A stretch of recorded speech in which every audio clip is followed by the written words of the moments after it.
Jason. So, Let him get connected. yeah, I think Hey, Jason. we've been preparing the live stream for the past 10 minutes. Oh, so I know. Think Zoom's messing with us. Yes. Hi, Jason. All right. So we're gonna properly introduce you before we get started.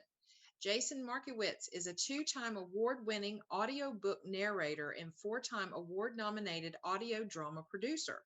As the owner of Markiewitz Audio Works, he has produced 5 audio dramatizations based upon the fiction and poetry of Edgar Allan Poe, as well as 2 classic Christmas tales.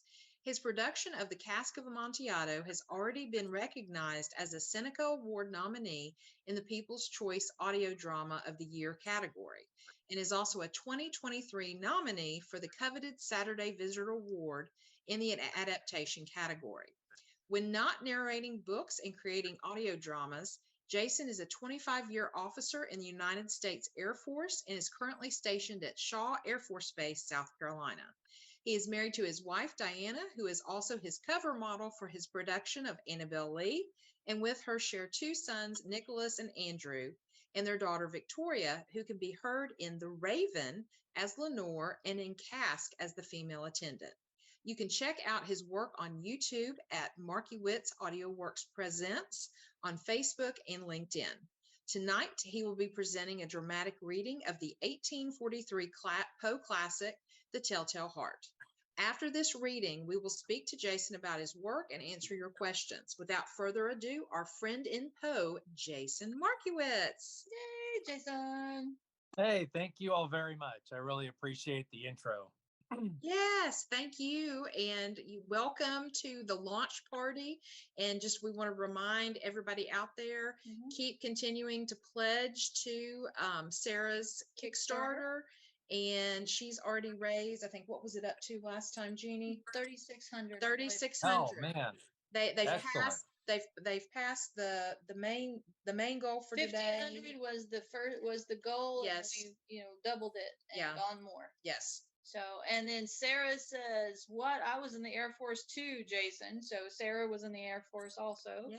And all then right, Jim, wonderful. one of our other ones, he says, "Thanks for the service, brother. USN vet here." So he was a United States Navy. So All welcome, right. And we've talked to Jason many times, and it's a pleasure to see his work and his creativity. And absolutely, welcome back. Yes, thank you very much. I really appreciate it. So whenever you're ready to do your reading, you just tell us. We'll just dive right in, then we can talk afterwards. And we'll do the raffle for your CD at the very end of your segment. Yes. So yes, and he's autographing the copies. So that's right. All right. Wonderful. So okay, are you ready? I am ready. Here we go. Okay, and we're going to close off on our end. Yes, so that way it's not a distraction. So okay. All right, and we are so looking forward to this. All right. Thank you very much. Ladies and gentlemen, The Telltale Heart by Edgar Allan Poe. True. Nervous. Very, very dreadfully nervous. I had been and am. But why will you say that I am mad? The disease had sharpened my senses, not destroyed, not dulled them. Above all was the sense of hearing acute. I heard all things in the heavens and in the earth. I heard many things in hell. How then am I mad? Hearken and observe how healthily, how calmly I can tell you the whole story. It is impossible to say how first the idea entered my brain. But once conceived, it haunted me day and night. Object there was none. Passion there was none. I loved the old man. He had never wronged me. He had never given me insult. For his gold I had no desire. I think it was his eye. Yes, it was this. He had the eye of a vulture, a pale blue eye with a film over it. Whenever it fell upon me, my blood ran cold. And so, by degrees, very gradually, I made up my mind to take the life of the old man and thus rid myself of the eye forever. Now, this is the point. You fancy me mad. Madmen know nothing. But you should have seen me. You should have seen how wisely I proceeded, with what caution, with what foresight, with what dissimulation I went to work. I was never kinder to the old man than during the whole week before I killed him. And every night, about midnight, I turned the latch of his door and opened it. Oh, so gently. And then, when I had made an opening sufficient for my head, I put in a dark lantern, all closed, so that no light shone out. And then I thrust in my head. Oh, you would have laughed to see how cunningly I thrust it in. I moved it slowly, very, very slowly, so that I might not disturb the old man's sleep. It took me an hour to place my whole head within the opening, so far that I could see him as he lay upon his bed. Would a madman have been so wise as this? And then, when my head was well within the room, I undid the lantern cautiously. Oh, so cautiously. Cautiously, for the hinges creaked. I undid it just so much that a single thin ray fell upon the vulture eye. And this I did for 7 long nights, every night, just at midnight. But I found the eye was always closed, and so it was impossible to do the work, for it was not the old man who vexed me, but his evil eye. And every morning when the day broke, I went boldly into the chamber and spoke courageously to him, calling him by name in a hearty tone and inquiring how he had passed the night. So you see, he would have been very profound old man indeed to suspect that every night, just at 12, I looked in upon him while he slept. Upon the 8th night, I was more than usually cautious in opening the door. A watch's minute hand moves more quickly than did mine. Never before that night had I felt the extent of my own powers, of my sagacity. I could scarcely contain my feelings of triumph. To think that there I was, opening the door, little by little, and he, not even to dream of my secret deeds or thoughts. I fairly chuckled at the idea. And perhaps he heard me, for he moved on the bed suddenly, as if startled. Now, you may think I drew back, but no. His room was as black as pitch with the thick darkness, for the shutters were close fastened, for fear of robbers. And so I knew that he could not see the opening of the door, and I kept pushing it on steadily. I had my head in, and was about to open the lantern, when my thumb slipped upon the tin fastening, and the old man sprang up in bed, crying out, "Who's there?" I kept quite still, and said nothing. For a whole hour, I did not move a muscle, and in the meantime, I did not hear him lie down. He was still sitting up in the bed listening, just as I have done night after night, hearkening to the death watches in the wall. Presently, I heard a slight groan, and I knew it was the groan of mortal terror. It was not a groan of pain or of grief. Oh, no.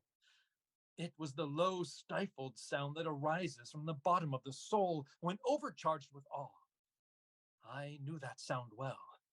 Many a night, just at midnight, when all the world slept, it has welled up from my own bosom, deepening, with its dreadful echo, the terrors that distracted me. I say I knew it well. I knew what the old man felt, and I pitied him, although I chuckled at heart. I knew that he had been lying awake ever since the first slight noise, when he had turned in the bed. His fears had been ever since growing upon him. He had been trying to fancy them causeless, but could not. He had been saying to himself, It is nothing but the wind in the chimney. It is only a mouse crossing the floor. Or it is merely a cricket which has made a single chirp. Yes, he had been trying to comfort himself with these suppositions, but he had found all in vain. All in vain, because death, in approaching him, had stalked with his black shadow before him and enveloped the victim. And it was the mournful influence of the unperceived shadow that caused him to feel, although he neither saw nor heard, to feel the presence of my head within the room. When I had waited a long time, very patiently, without hearing him lie down, I resolved to open a very, very little crevice in the lantern. So I opened it. You cannot imagine how stealthily, until at length a simple, dim ray, like the thread of the spider, shot from out the crevice and fell full upon the vulture eye. It was open, wide, wide open, and I grew furious as I gazed upon it. I saw it with perfect distinctness, all a dull blue, with a hideous veil over it that chilled the very marrow in my bones. But I could see nothing else of the old man's face or person, for I had directed the ray, as if by instinct, precisely upon the damned spot. And have I not told you what you mistake for madness is but over-acuteness of the senses?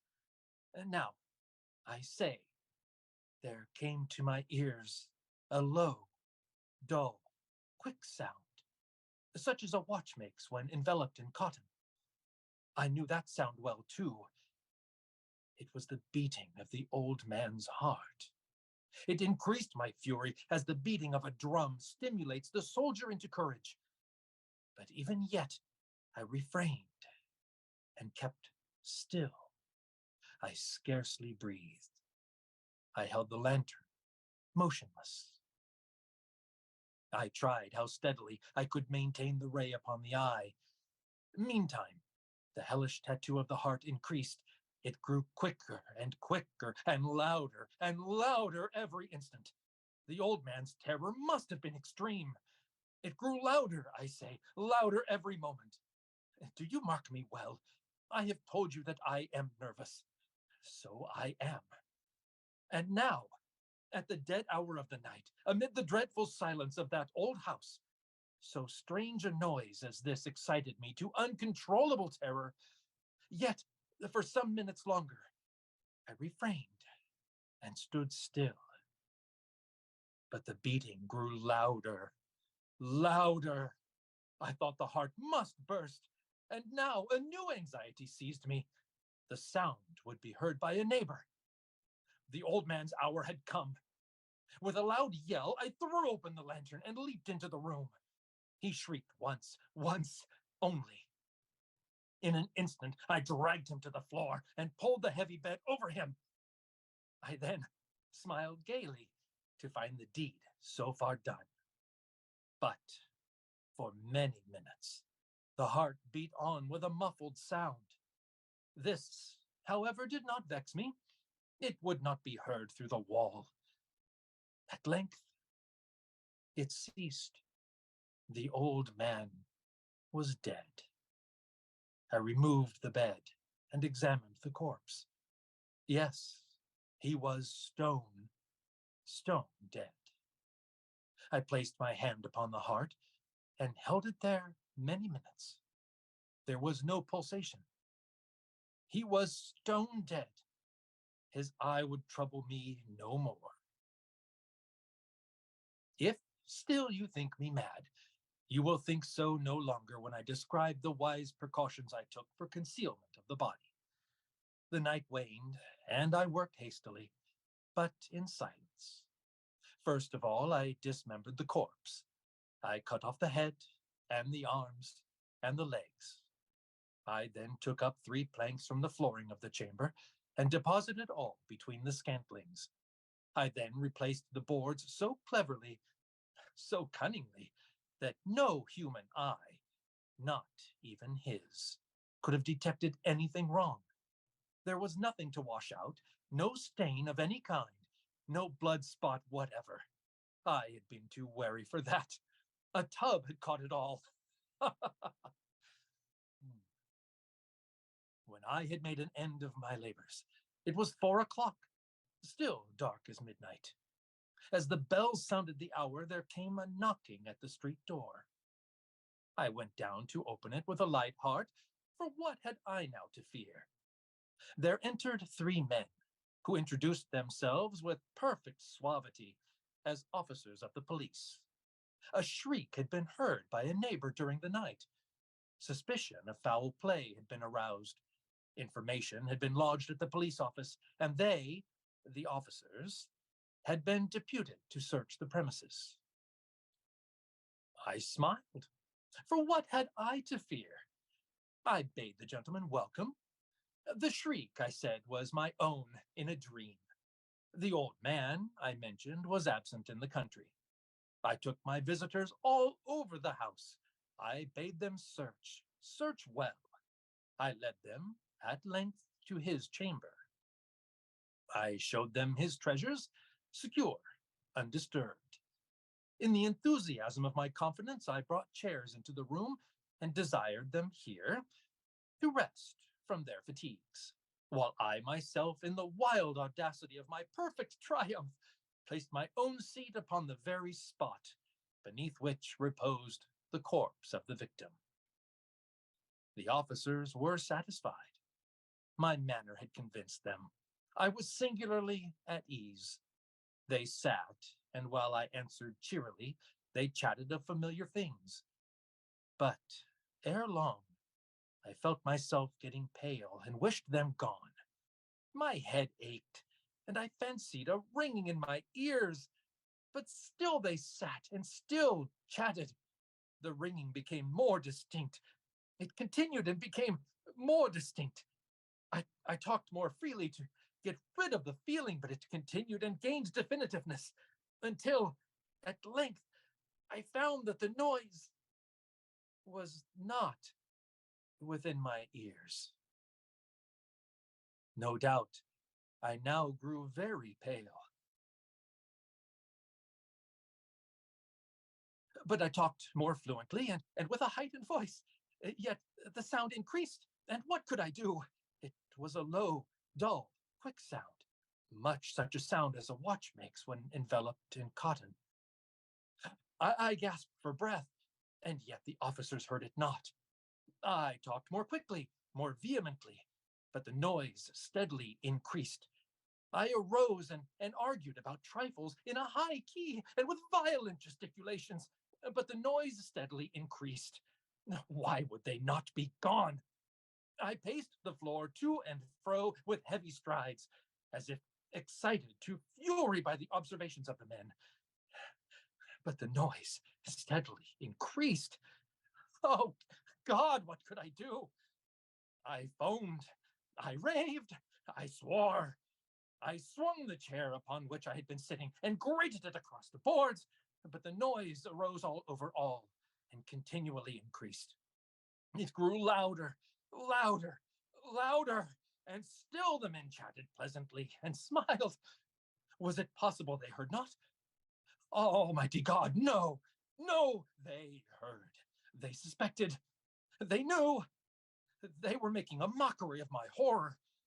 This I thought, and this I think, but anything was better than this agony.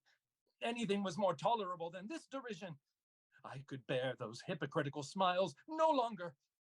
I felt that I must scream or die. And now, again, hark! Louder, louder, louder, louder! Ah, villains! I shrieked. Dissemble no more. I admit the deed. Tear up the planks. Here, here. It is the beating of his hideous heart. The end.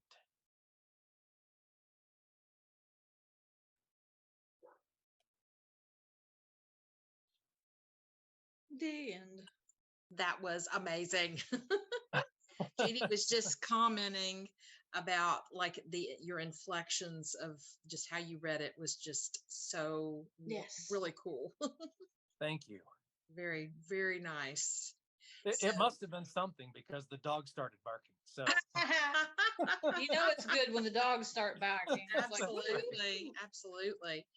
So, Jason, how did you prepare to do the readings? I mean, it was perfect. Like there was nothing off at all. I mean, it was just very, very wonderful. I appreciate it. I will say I cheated a little bit. This was a story I did as an audio drama last year. Right. And so right. I was pretty familiar with the story already because I had adapted it into a script. Mm-hmm.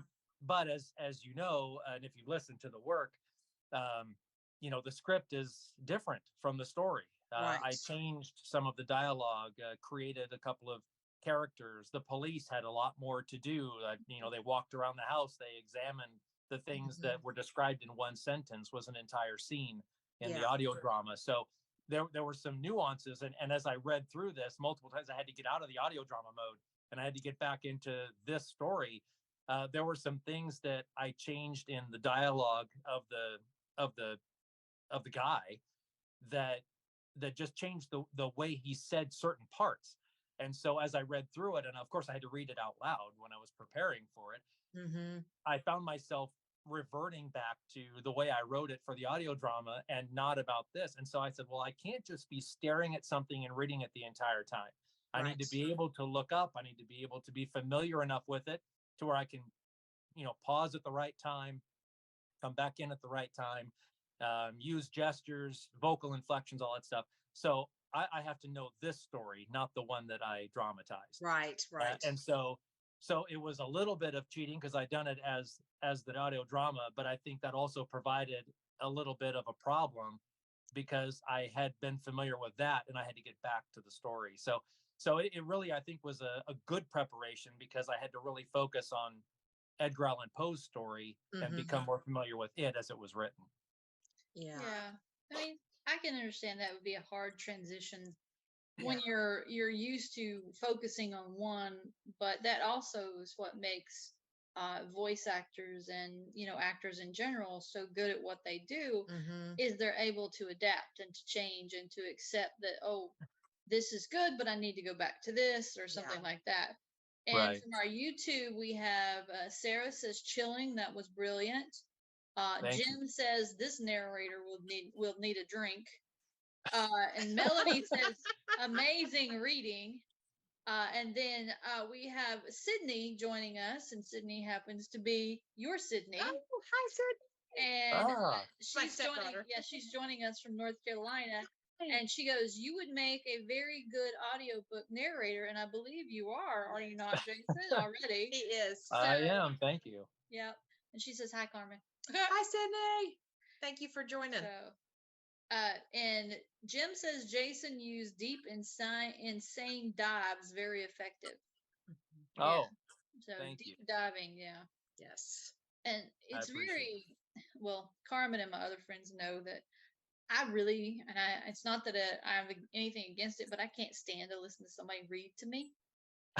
It's always been a problem of mine. I think I goes back to my mom. That's how she used to get me to go to sleep when I was little, is she'd read me a book. But it's not that it's anything against the reading or anything like that. I guess because I have to be engaged with my own imagination while I'm reading, and I'm like immersing myself. Yeah. And but you do it very good with the inflections, and that's another thing. I think all my monotone professors that I went to school with kind of lectured me to the point of okay, don't like it. We've all had them. Yes, exactly. Yes. Well, and saying I'm the opposite. Every day going to school and coming home from school, it's probably a 35, 40-minute drive, depending on traffic. And so I listen to audiobooks, and especially if they're really good, I'm like, I don't want to stop, but then it gives me something to look forward to on the drive every day, going and coming. And if I'm done with a book and don't have one I like or am ready to like download or whatever, I'll listen to podcasts and things. So, right. But the voice definitely has a major thing with me. If I'm going to listen to anything, Yes. if I hear their voice and it automatically turns me off, I'm like, no, no matter how hard I would try, I would not work. Mm-hmm. Yeah. But so Jason, you haven't just done the Telltale Heart. So far, you've done the Raven, That's right. Cask of Amontillado, right? Yes. Help me out. I can't remember what the other ones are. Yeah, and I did manuscript found in a bottle, which is you see it normally written, it's MS found in a bottle, Yes. but I wrote out the word, so it's manuscript found in a bottle for our audio drama. And then I just recently recorded, very short, but Annabelle Lee, and then we're working on Mask of the Red Death right now. Oh, yes, awesome. that's the one I was excited about coming. Yes. Yeah, I remembered the manuscript in the sea because I could picture the photograph or the visual that you have on your YouTube. Yeah. Right. Yeah. And Jim also said authors must also always imagine the voice in the reader's head problem. And that's really true, Yeah. Can you imagine what Poe was imagining? He must have all different kinds of voices in his head. I'm just saying. Especially with Probably this story. so. Yeah. Well, think about all the different stories, the one that I really, really, really don't like. I won't bring that up. But... Yeah, don't. You're not allowed. Not anymore. Not today. But the difference between this is an uplifting Poe. Yes. Exactly. Yes. But whether it be the insane Poe with the Telltale Heart, then you've got the melancholy Poe with Annabelle Lee. Mm-hmm. Then you've got the fantastical out there over the rainbow Poe when he's talking about the devil, but never bet the devil your head. Yeah. Yeah, we were talking about that one on Unplugged and saying how there was so much that when I heard it, I was thinking about the Robert Johnson song, The Crossroads. Mm-hmm. At the very end, whenever, he comes to the bridge and it's like, well, never bet the devil your head because the devil may sometimes always win. Yes, exactly.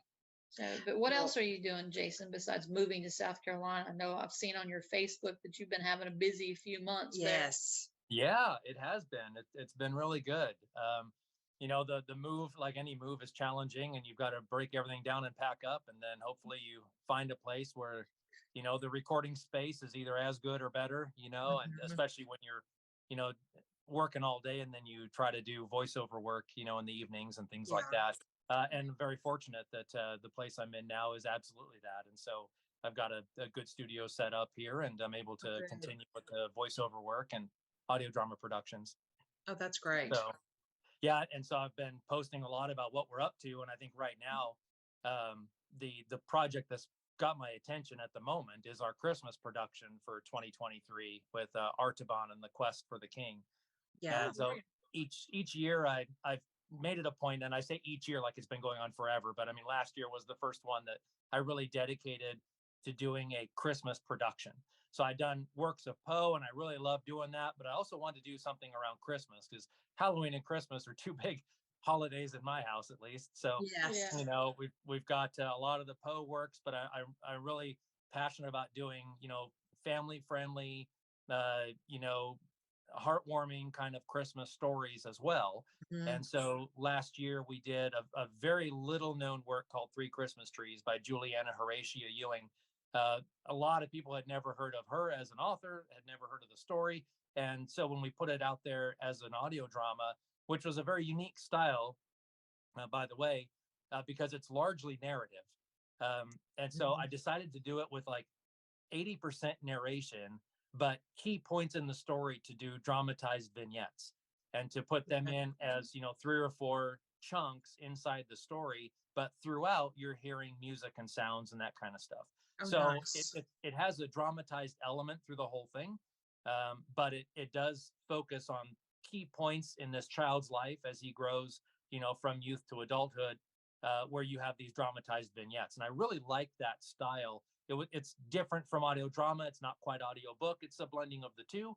But I think it was just something that I wanted to try and see how it worked out. And judging by the response that it got last Christmas, whether it was the downloads and the listenership on Mutual Audio Network or the review we got with Maryland Theater Guide, I think that really showed that it had some positive effect. Oh, that's cool. That's really But cool. this year's is more dramatized though. This one is Okay. taking a while to do, but it's fully dramatized beginning to end. Oh, nice. All right. Well, Sydney is asking where she can find your audio dramas to listen to. So you do just have Poe on YouTube on Jason Markiewitz, or is it all your audio dramas, like your writings that you Right. do on your YouTube, right? Right. I have 2 YouTube channels, one for me as actor and narrator, and then another one for the audio dramas. And so on mine, just using my name, you'll find audiobook clips, some of my acting reels and things like that. But on the Markiewitz Audio Works Presents, which is what was relayed in the introduction that, Right. that you guys read for me, that YouTube channel is where I post the audio drama work. And so you'll see clips, trailers, and a few of the full length productions. I'll put more of them out there, eventually as the full length works. But I have Casco Amontillado, The Raven with a special edition that has a lot of Gustave Doré's work in it as well. Mhm. And I have Manuscript Found in a Bottle and 3 Christmas Trees, and technically it's called A Visit from St. Nicholas, but it's A Night Before Christmas is Okay. on there as well. So you have all of those are in their entirety on the site, but it's on that Markiewitz Audio Works Presents YouTube channel. Yeah. Right, So great. yeah, you can just see his name that's written on the screen, Mhm. and just type in his name on YouTube, or just Markiewitz Productions. Yes. I believe is what the Mhm. Markiewitz Yep. Productions. Markiewitz Audio Works Presents. Yeah. Yeah. Markiewitz Yes. Audio Yep. Presents. Okay. Yes. And Yep. then she said thanks. Absolutely. And then Jim also made a comment saying they call horror writers legally insane. And I can see that Yeah. because Stephen King, I have to say, without a doubt, he's one of my favorite authors. Mhm. But when you can get an author that can, ingrain themselves into your brain to where you kind of go in that route, like Tommy Knockers. Tommy Knockers is not one of his big known ones like Salem Right. and the Water Pet Yeah. Cemetery, but just that Damn. rhythm in my head of Mhm. what he did, and it's just so great because I see Stephen King as a modern day insane Poe. Does that make sense? Yeah. I mean, that's the way I look at it. I Yeah. mean, he's definitely a little farther out on the horror scale Yeah, absolutely. than Poe. Yeah, So, Poe keeps it more streamlined where you don't see all of the gore part of it, but Stephen King adds more of that in his writing. yeah, Definitely. Yeah. Poe was kind of a, lack of a better term, I guess, a thinking man's horror writer. Yes. Exactly. But I really like that. And I tried to do much the same thing in the audio dramas where, which I said in one of the introductions, I think it was in the Telltale Heart intro, where I tried to make dialogue do a little bit, but also to have that eerie silence where it makes the listener, visualize what's going on. Yes. And some of those are important too. It's fun to let the audience be part of it. Yeah, I agree because whenever I'm listening to the books on my way to school, and if it is a good person that is narrating the book, especially if they do kind of do inflections of different voices and things, if it's male versus female, it really helps me imagine the story better when it's something you can really engage your brain in. I agree. And it just, and you do an excellent job. You do. Thank you. Thank you. Yeah, because sometimes it's better to hear other people's voices in your head rather than your own. Yes. Just saying. Just shut the door of your voice and open the other door and let other people in. Yeah, At least I it have can. to stick mine in a closet every once in a while. Yeah. Yeah. At least it can referee the argument, right? Yeah, Exactly. there you go. Yes, Exactly. yes. Yeah. Hopefully there's just one voice in your head and not two. Yeah. Sometimes We'll I see. wonder. Oh my goodness. Yeah. Well, Jason, what do you have a favorite Poe story or poem? Well, I mean, by far my favorite works are the ones I started with. Okay. I I kind of figured, yeah, they're the ones that I read most frequently. They're the ones that really kind of attracted my attention. Mhm. I really I really enjoy. I mean, the Cask of Amontillado is by far my favorite Poe story. Without a doubt. Yeah. Yeah, I mean, I don't know that there's another one that comes close. I've seen so many adaptations and movies and listened, to different adaptations by audiobooks and narrations and videos and you name it. But no matter what style they're done or what medium they're in, the Cask of Amontillado always brings something that just makes it awesome. Yeah. And I've always enjoyed that story. In fact, I even did Cask of Amontillado as a live reading when I was part of a Toastmasters club years ago, as one of my speeches that I gave, for promotion in the program and things like that. Cool. So it's just something that I've enjoyed Cask for so long. Oh, that is really cool. Well, and then you're a Saturday Visitor Award nominee this year. And and yes, I know those are awesome.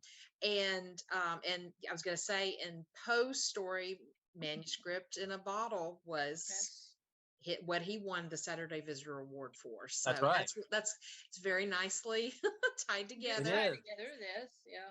Sarah made a comment saying that she feels like the cask has come up in so much today, and I have to agree. Oh, it has. It has been an altar theme, I guess. Yes. Yeah. Well, I have to say, Cask is one of his works that I yell at the most. You know how you have those that you have to interact with. I interact with that story, but I'm yelling at Fortunato, going, "Stupid, turn around." Yeah. Stupid, turn around. He's giving you a way out. Turn around. But is he giving him? But he's also tempting him. Yeah, that's right. And when we discussed that story on Poe Unplugged, there was the difference of opinion. Is he luring him down more, or is he giving him a way out? So it's really cool to think of both ways, because I had never thought about it as giving him an out before until I think you and Keith brought that up. Yeah. Well, and the thing of it is, it's not so much that Fortunato that he's trying to give. I don't think he's trying to give Fortunato a way out. I think he's trying to give himself a way out. Maybe. Because, the man is like pushing him into, he's committing murder. So you have to think about it. It's that epitome of the ultimate question. Mm-hmm. Yeah. Do I not? Yeah. If I could play devil's advocate for just a minute on that one too, I think there's also the premeditation of it all, that I don't know whether or not he's interested in either giving himself or Fortunato a way out. Mm-hmm. Because he made a specific point to let the attendants know that he would be gone until the morning, knowing that would absolutely make them leave and go enjoy Carnival. And so the house would be empty, nobody there to see him, bring back his quarry, allow him free reign to take him down to the catacombs and do the deed. Mm-hmm. And I think a lot of that is a premeditated structure that he put in place way before ever even encountering him on the street. Yeah. And also, you could play on that he was trying to make sure that he didn't have anybody that would witness his choice. Mm-hmm. And at the same time, he wouldn't have anybody to talk him out of it. Yes. That's true. So, that's true. By getting rid of it. And Sarah says, are you all angling at having that be the next anthology? Yes. Well, Sarah, it has come up quite a bit, So we have to go next. We got the beating heart of the Telltale. So now we have to get the cask, because got to get out of that wall. Yes. The bricked up wall kind of thing. Mm-hmm. Tear down the wall. Another brick in the wall. Sorry, yeah.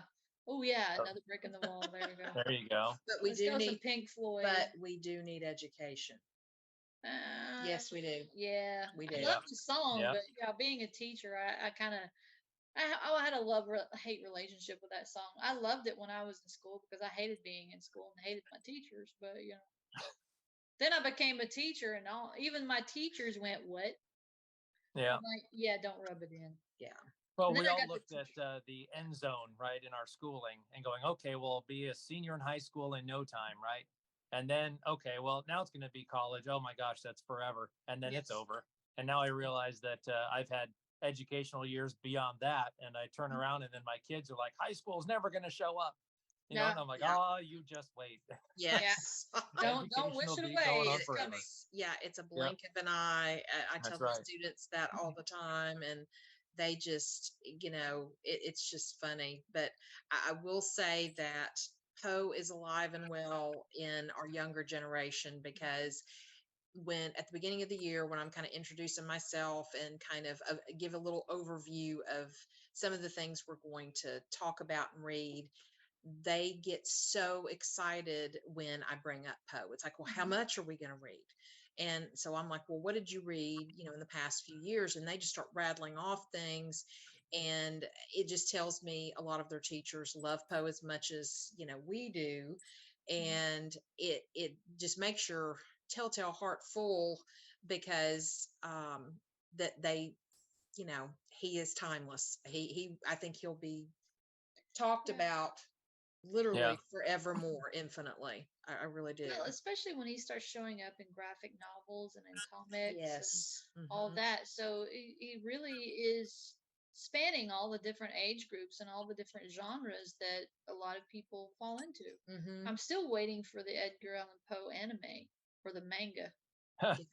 because I mean it's probably on the horizon. If it's not already out Yeah, there. exactly. Yeah. So Jason, Well, tell us about how you got into this. Yeah. Yeah, you haven't. I mean, how did you get into doing the audio Yeah. works? And I know we talked about this when you were our guest sure. on the podcast, but most people may not know as a whole. So please Right. share. Well, so I've enjoyed, acting in all sorts of varieties since I was on my first stage production in 2002 when I was stationed in Italy, and it was R.A. Gurney's Love Letters. I played Andrew Makepeace Ladd III in Love Letters, and got cast, as a lead in the first audition I ever tried out for, and I just got the acting bug, at that point, and did a lot of, independent film and commercials and things like that over a number of years until 2017, when I got to Sacramento and I started doing theater work again. And so at that time, I hadn't done theater in a long time. Everything was, film and commercial. So, take one, take two, take 45. It didn't matter, and now you're in live performance again. And so get it right or fix it and move on, so you're in a different mode, and the theatrical art is so much more challenging, but so much more exhilarating, I think, for me personally. And so here I was in the dinner party. I was playing Claude Pichon in the dinner party, and we got shut down due to COVID, and all the theaters closed, and we all stopped the performance, and you name it. And so during that downtime, we're looking for other avenues to express creativity and our, artsy backgrounds and things like that. And so I took a class on audiobook narration specifically for ACX, and trying to figure out how to maybe use my theatrical skills. And I read, so why not find a way to use both of those together, and maybe you get paid for it at the same time. Yeah. And yeah, so that class went really well. I took copious notes and practiced a lot over the next, 3 to 4 months, put together a blanket fort studio and started doing audiobook narration around, September or October or so of that year. Got my first contract, and the first book was out in December. And so that was all, 2020. Well, let's back up to 2011. I took the poem, The Raven, and I turned it into a multi-person play, basically, so that it wasn't just a poem said by one person. There was a disembodied voice that was kind of a narrator, and then there was the forlorn gentleman, as I called him, as the primary character. Lenore had her own voice. The Raven, had its own voice, and so it was kind of put, a little bit more theatrically. Plus, I wanted to modernize some of the language, so that if you read through that poem, sometimes the terminology that's used, at that time period can be very difficult to follow along with and really grasp conceptually what he's talking about, in some of the words, but made sure to keep what it was he was talking about as consistent as possible, even if the words had changed, but also to keep the meter the same. So it still is poetic, pun intended. Yes. And it actually continues with the exact same meter and tone that you would have if the original words were there. So I had done that and messed around with it for a while and never did anything with it. And so then now flash forward here to 2020, I finally have a booth set up, a microphone set up. I understand about recording and editing. And I decided, well, now's the time to dust off the Raven and go see whether or not we can do something with this. And that became our first audio drama that we put out in July of 2021. So it was a 10-year process getting the Raven from the first time I wrote it to actually, being produced. But quite a lot happened since then. And it was good to actually see that come to fruition. Oh, absolutely. And it well worth the wait, because it is really good. Yeah, Thank it's you. amazing how things that you maybe have played around with in certain avenues in life at an early age or early time, and then all of a sudden it's made a full circle to where Right. it's now become front and center in something that's making a very big splash in your life. So yeah, because I think it's been great that you were able to bring the Raven and the different voices, because we're talking about voices. Yes. The different voices in the Raven, because most of the time you just think, oh, it's just Poe sitting there reading the poem. But you forget about the other characters like Lenore and the Raven, and even the palace being there. The bust itself could have its own voice. Yeah. Because of the historical avenue of what palace represented. That's true. So I think one of the challenges for me on that one was, if you're giving the Raven a voice, you can't make it campy. No. Right? You don't want it to be human, but you also don't want it to be, cartoonish. And so that was a challenge to try to find a pitch and a tone that I think would work. And I think we walked that tightrope pretty well. Yeah. That's one of the talented avenues that shows a person's craft. Yes. Is how they can make something realistic, but at the same time not make it over the top, exaggerated realistic. Yeah. So, and especially with birds, because do you think a Tweety bird, and then you think, I thought I saw a pretty tat, but Tweety is not a raven, and so you want to make sure that Yeah, and you've got to try to make it not sound like a parrot, which is what I was really guarding against, was the whole, Polly wants a cracker kind of business. Yeah. That if it comes across that way, it's no longer a character that has a personality. It's just a caricature, that doesn't make much sense to the storyline. So I had to be careful on that. Well, and if it ended up being more of a caricature, then it lends itself to being more of a comedic production. Right. It takes away from that serious dramatic effect. Definitely. Yeah. Oh, I know. You have to be very careful when you're using personification on animals. Yes. Because we've had the Looney Tunes that is all about personification. And but you don't want that. You want them to take it seriously, because you never know. And especially how Poe is portraying the Raven and all the different animals, even the black cat. I would love to have the black cat's point of view. Oh, yeah. Because can you imagine? I mean, I think he would turn into the devil himself. Oh, yeah. Because I know my cats would take me out, but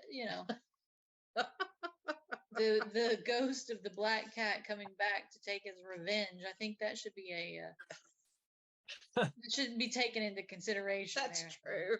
Breaking out of the wall, grabbing the hatchet out of the wife's head and taking it out on. Oh, I know. Sorry. Oh, yeah.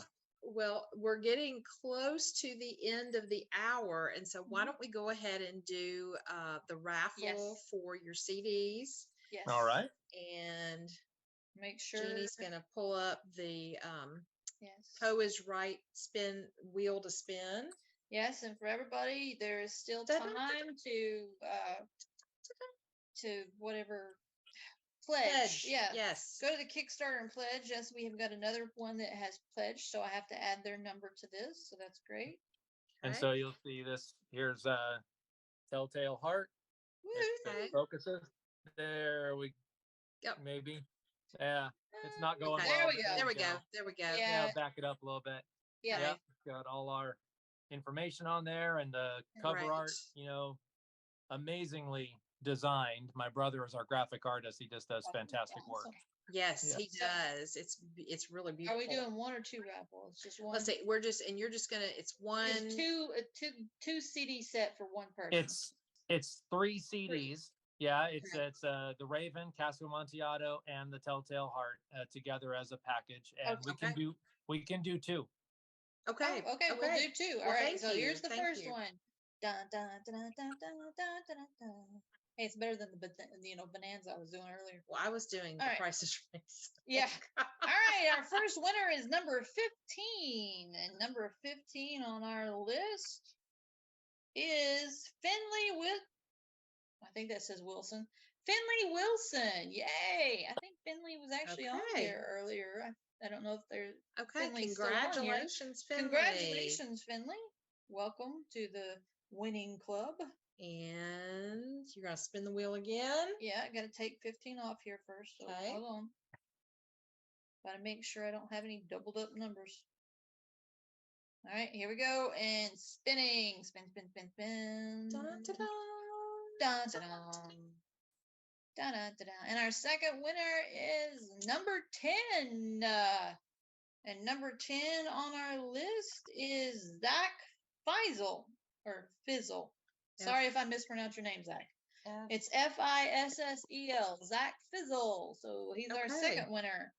And Sarah said that she would get in touch with you, Jason, to get the information for the winners so you can send them your CDs. Yes. Sounds good. Yeah, thank you so much for donating those for the raffle today. And people no, it's my pleasure. I know people are going to enjoy them because we do. Yes. I know I do. Absolutely. I love watching YouTube channel.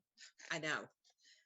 So Jason, what else would you like to add about like what's coming up for you? I was gonna say we've already mentioned that you will be at Poe Fest. Yep.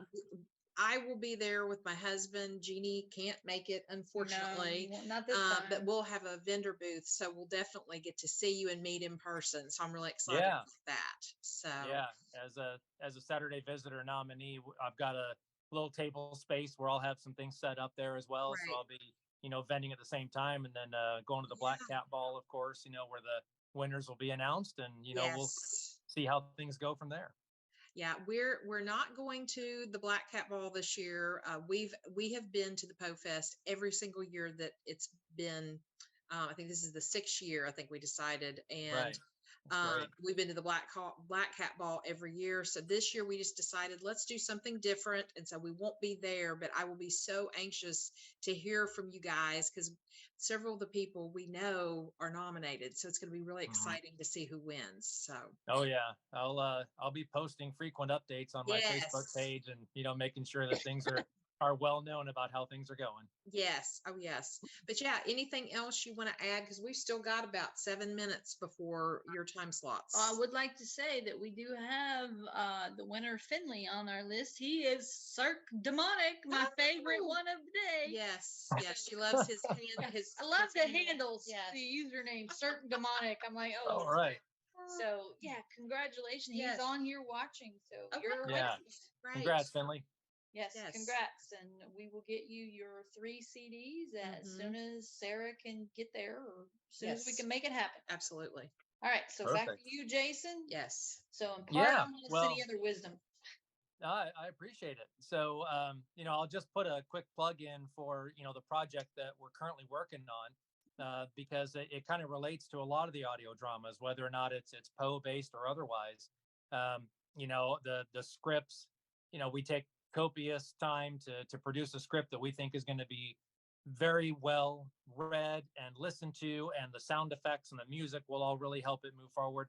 But I've had a great time over the last 2 cycles putting up open casting calls and finding people who are voice actors that are international, that are auditioning for roles in these productions. And so we'll have, I think it's 13 cast members in Artaban and the Quest for the King, which essentially is the story of the fourth wise man. Okay. And it's bookended with a World War I theme, and then the middle section, covers the actual story of the fourth wise man. And so we're building all the effects and getting the music figured out now, and so forth. But we're going to be having a cover art release or cover reveal on October 15th at 8 p.m. Eastern. And that'll be on our YouTube channel. And then the public release or premiere or whatever of the audio drama itself will be in mid-December, and that date is still TBD, but it'll be anywhere between the 15th and the 21st or so of December when we'll have that out there, and it'll be a YouTube premiere at the same time. So yeah, it's been fun. Cool. So anyone that is listening that's not already subscribed to Jason's channel, I push you to go to his channel. It's on the Markiewitz Audio, correct? Yeah, Markiewitz Audio Works presents. So yeah, subscribe there, and you can find out all his dramas, like he said earlier. But be prepared for any future dramas. And I like the Christmas tie-in. I'm like you. Halloween and Christmas are like my two favorite holidays. So Yeah. I like anything that deals with that, and so I look forward to it. And Yeah.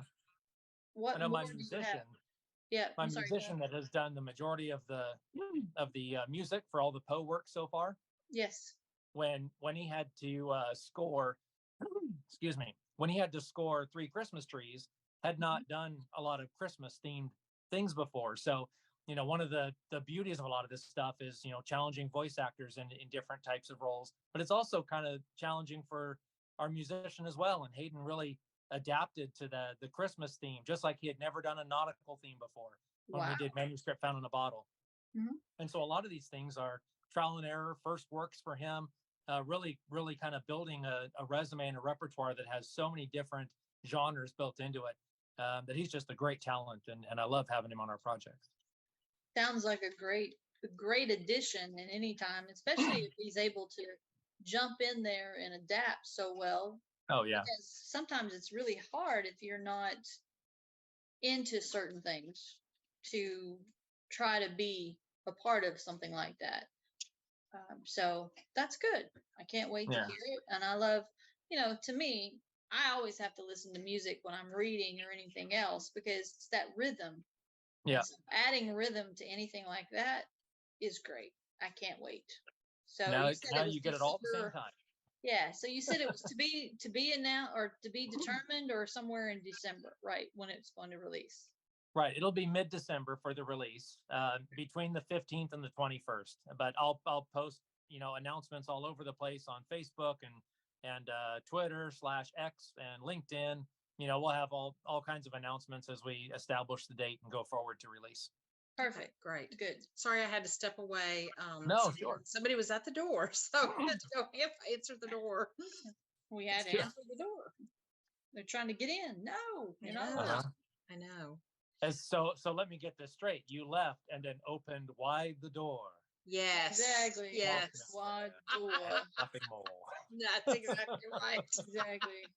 And I think because I was gonna say he's kind of my pendant actually like glows in the dark, and I think he's actually glowing a little bit, Jeannie.